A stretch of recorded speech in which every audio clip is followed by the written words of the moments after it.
Қасиетті айда өткеннің бәрін өшірдім. Өкпелі болсам, барлығында кешірдім. Уа Раббым, өтініп тұрып сұрадым, пердесін ашшы, түнерген қара көзімнің.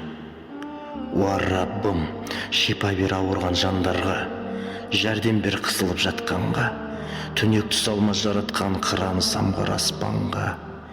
Тура жолымнан тайдырма, батырма Алла қайғыға, өзіңе ғана бас ием, өзгеге қолды жайдырма.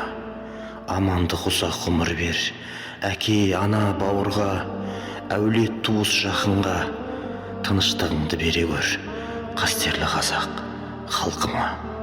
Әмин.